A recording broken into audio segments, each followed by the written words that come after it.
Pamagat. Ang halimaw na clown sa perya.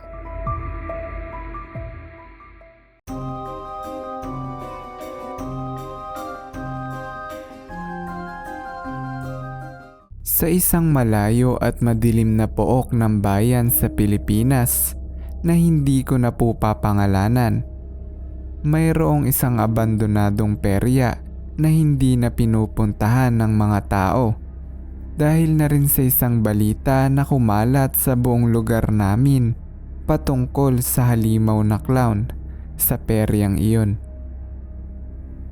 Sobrang bata ko pa nang kumalat ang balitang iyon.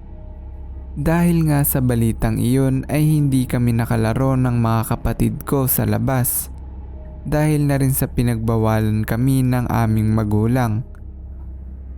Ngunit matapos ang 10 taon, ngayon ay magna 19th birthday na ako, ay naisipan naming dalawin ang peryang iyon.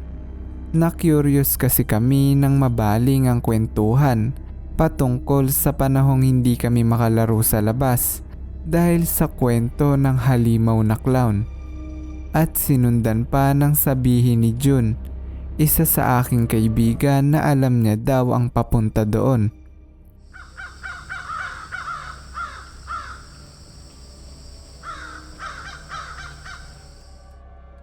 Medyo magubat daw ang daan, ngunit kung naghahanap daw kami ng adventure na medyo nakakatakot ay pwede daw iyon.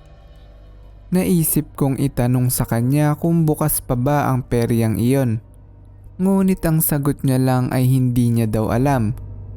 Itinuturo lang daw sa kanila ng tito nila yung parte ng lugar kung saan banda yung perya kapag nagpupunta sila sa kanilang lolo at lola. Tinanong ko lahat ng aking mga kaibigan kung gusto ba nilang sumama. At sumang-ayon naman lahat sa kadahilan ng wala rin naman kaming magawa ng oras na iyon. 5 PM.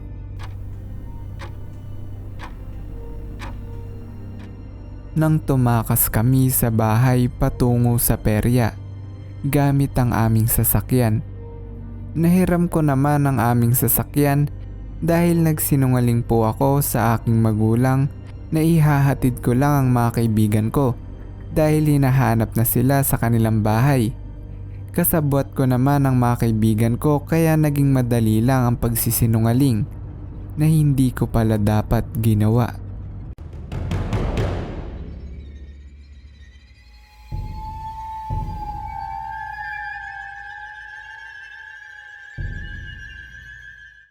Noong una ay masaya lang at walang kaba dahil gustong gusto namin masagot ang mga katanungan sa aming isipan.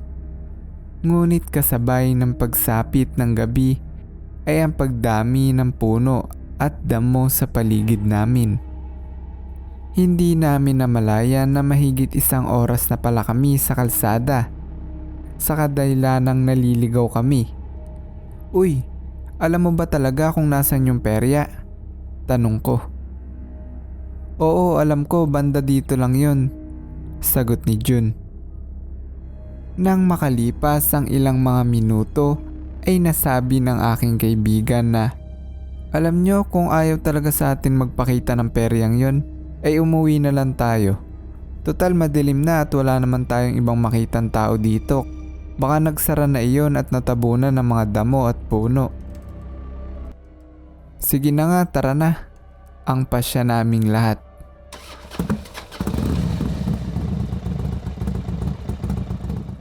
Nang ililiko ko na sana ang kotse ay biglang may narinig kaming isang tunog ng tawanan at kasiyahan.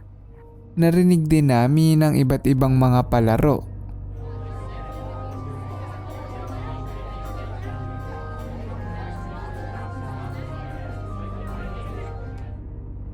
Ayun, turo ng mga kaibigan ko sa isang liwanag na natatabingan ng mga puno. "Sabi sa inyo, nandito lang yun eh. Tara na." Sinundan ko ang pulang liwanag na nagmumula sa perya. Ngunit kinailangan namin bumaba ng kotse upang maglakad sa kadahilanang naputol na ang kalsada sa isang puno. Nang makita namin ang perya ay nagulat kami dahil hindi namin inaasahan na marami palang tao roon. At ang paligid ay hindi naman mukhang luma at inabandona. Punong-puno ang paligid ng kulay pulang tela na naging palamuti sa buong perya. Excited na kaming maglaro at magsaya nang mapansin naming nawawala ang isa naming kaibigan na si NJ. Uy, nasan si NJ? Di ba kasunod nyo? Pagtatalo naming mga magkakaibigan. Tara, hanapin natin. Baka naligaw lang yun sa gubat. Yung iba maiwan dito sa perya. Baka mamaya dumating dito si NJ, hanapin tayo. Nagpaiwan ang dalawa kong kaibigan sa perya. At kaming tatlo ay nagpatuloy maghanap kay NJ. Busy ako naghahanap at tumatawag sa pangalan ni NJ nang mapansin kong napahiwalay na pala ako sa iba kong mga kasama. At ang perya ay hindi ko na rin madinig at makita ang ilaw nito. Dahilan para isipin kong ako na ata ang nawawala. Nang biglang may kumaluskos sa damo na hindi kalayuan sa akin.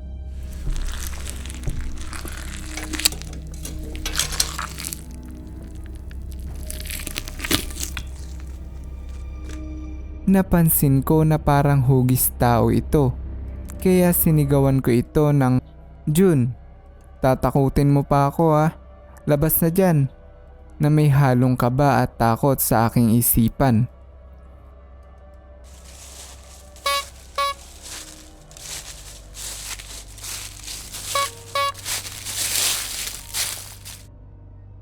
Nang biglang may nagtakip sa aking bibig at bumulong ng mahina, "Huwag kang sisigaw. Nasa paligid lang siya." Nakilala ko naman ang boses na si Jun.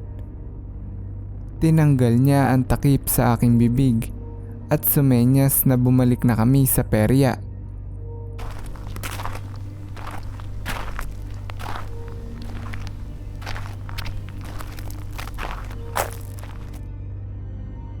Ngunit habang naglalakad kami ng mabagal ay naalala ko ang iba naming kaibigan na kasama naming naghahanap.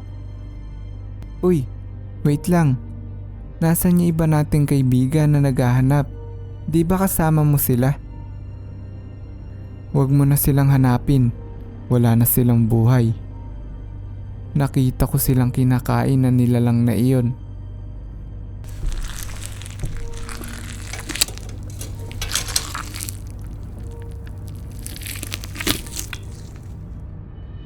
Nanlamig ako at masuka-suka sa kanyang sinabi. "Jun, hindi magandang biro yan. Kung pinagtitripan nyo lang ako, itigil nyo na. Nang makapag-enjoy na tayo sa perya," sabi ko. Ngunit hindi man lang nag-iba ang muka ni Jun. "Kung gusto mong makita ang kanilang katawan na lasog-lasog at sumunod sa dinanas nila, ikaw ang bahala. Ngunit kung gusto mong mabuhay, ay manahimik ka na lang at tulungan akong alalahanin kung nasan yung perya kanina." Nanahimik na lamang ako at tumulong sa paghahanap.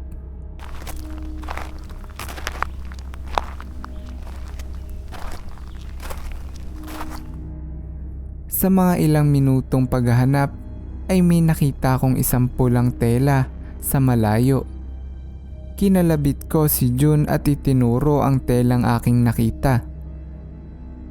Tinahak namin ang ruta papunta sa pulang telang iyon. Palatandaan ng kulay ng peryang aming nakita kanina.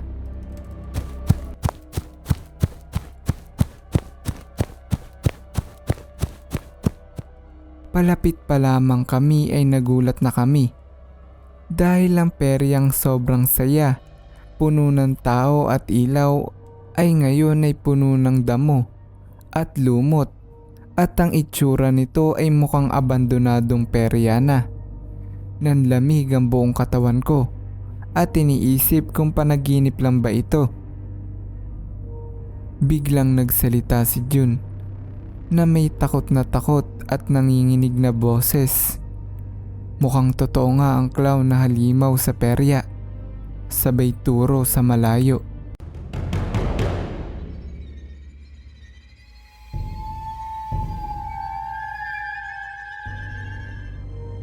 At doon ko nakita ang kasuka-suka at nakakapangilabot na sinapit ng aming kaibigan.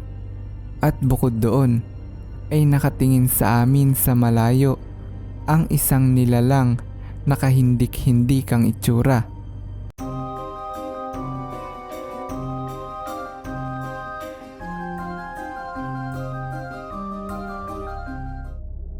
Nakasuot ito ng pangpayasong kasuotan. Ang kanyang bibig at damit ay puno ng dugo. Hindi kami makagalaw sa aming kinaroroonan sa kadahilanang hindi pa napoproses ng utak namin ang mga nangyayari sa aming paligid. Natauhan na lamang kami nang sumigaw ang nilalang na iyon at tumakbo papunta sa amin.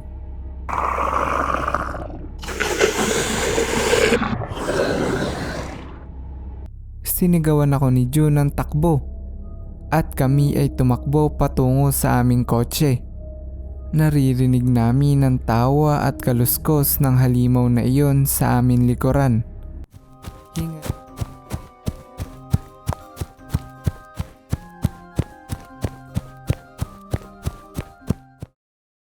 Hingal na hingal kaming nakarating sa aming kotse at agad kaming pumasok at pinaandar ito.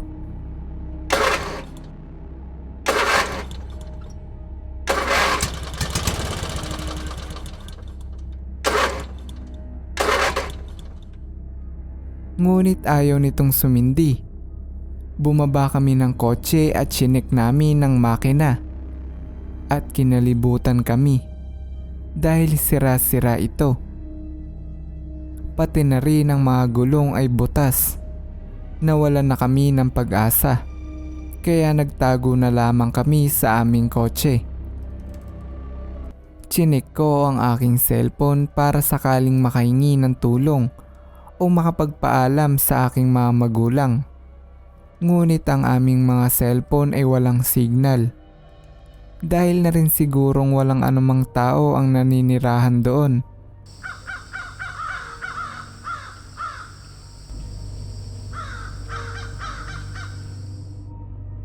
Ang kaba namin ay dumoble nang marinig namin ang kaluskos at tunog ng halimaw na iyon na papalapit sa amin. Nang biglang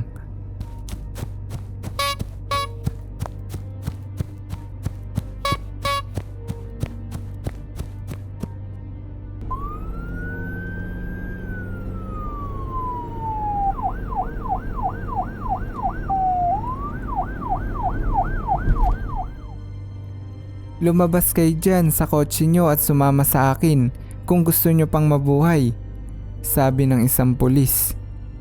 At agad kaming lumabas sa aming kotse at tumakbo patungo sa kotse niya at sumakay. Nang kami ay makasakay ay agad pinaandar ng pulis ang sasakyan at tumalis sa lugar na iyon. Rinig na rinig namin sa malayo ang hiyaw ng halimaw na iyon.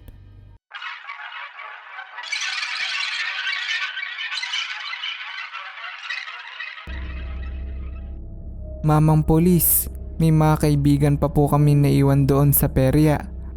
Baka pwedeng humingi tayo ng tulong para mabalikan sila, ang sabi ko na nagmamakaawa sa pulis. Sumagot ang pulis, paumanhin. Ngunit kahit gaano karaming sundalo o pulis ang dalhin natin sa lugar na iyon ay hindi na natin maililigtas ang mga kaibigan nyo. Kasama na silang nawala ng halimaw na yon sa kadiliman. Ikinuwento niya rin ang malaking balita dati patungkol sa halimaw na clown. Natatandaan niyo pa ba ang kwento ng halimaw na clown sa perya? Siguro ay mga bata pa kayo noon. Ngunit kung natatandaan niyo pa, ay kami ng mga kaibigan ko ang dahilan kung bakit nagkaroon ng takot ang buong lugar mula sa halimaw na clown. Naikwento niya na sila daw magkakaibigan ay nagka-camping malapit sa gubat. Nang marinig nila ang isang tunog ng mga tawanan at ang makukulay na pulang liwanag, nainggan niya silang pumunta dahil na rin na-curious sila na may perya pala sa lugar na kanilang pagkakampingan. Ngunit nang makarating na sila sa perya ay doon nagsimula ang kanilang dilubyo. Hindi daw nila napansin na nawala ang isa nilang kaibigan habang sila ay papunta sa perya, dahilan upang bumalik sila sa gubat upang hanapin ito. Nagkatinginan kami ng kaibigan ko at kinalibutan dahil parehas na parehas ang kwento ng pulis sa nangyari sa amin. Ang pinagkaiba lang ay nakatakas siya dahil siya ay nakamotor at ang kanyang mga kaibigan ay nakakotse, kaya hindi napansin ng halimaw na iyon ng motor na kanyang gamit. Kaya naman hindi nagawang sirain ng halimaw na iyon ang motor niya dahil nakatago ito sa isang puno at yun ang kanyang ginamit upang makatakas. Naikwento niya rin na binalikan nila ang lugar kung nasaan ang katawan ng kanyang mga kaibigan sa perya. Ngunit pagdating nila doon ay abandonadong perya na lang ang kanilang naabutan. Puno ng damo at sukal ang buong perya. Kabaligtaran sa masaya at matingkad na kulay nang huli niya itong makita. Ngunit napatunayan naman daw niya na hindi siya nagsisinungaling dahil ang kotseng sira-sira at ang mga camping equipment ay nandun pa rin. Dahil daw sa galit at lungkot, kaya siya nagpulis upang mabalaan ng mga tao o madalas ay kabataan na pumupunta sa lugar na iyon. Araw-araw naman daw ay matagumpay niyang nababalaan ng mga tao na wag na mag-camping o pumunta sa bahaging iyon ng gubat. Ngunit kanina daw ay nang makita niya kaming pupunta sa lugar na iyon at aakmang susundan at babawalin kami, ay biglang nagdilim ang kanyang paningin at nahilo, dahilan para hindi niya kami mabalaan at mabawal.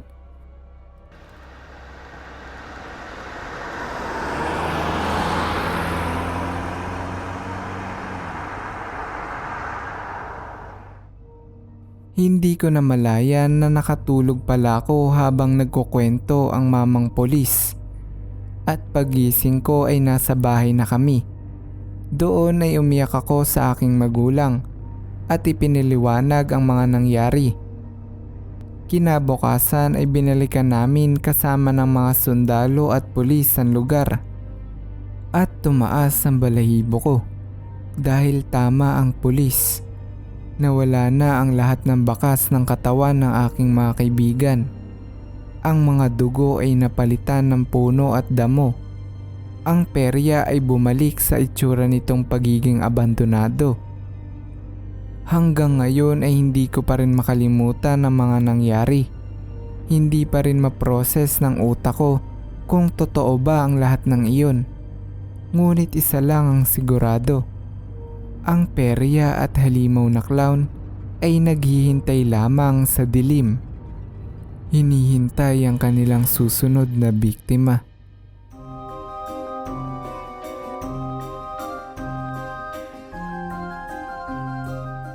Bago po natin tapusin ang bidyong ito, ay gusto ko lang pong ipakilala sa inyo ang channel ko. Ang pangalan po ng ating channel ay Multo Moments. At kung nais mo rin maipalabas ang kwento mo sa channel na ito ay i-comment mo lang yan sa ibaba. Huwag lang po natin kakalimutan na iwasan po natin ang paggamit ng bad words at ng pag-spam ng comment. Isang comment lang po kada video ay okay na. Yun lang po, hanggang sa muli. Salamat.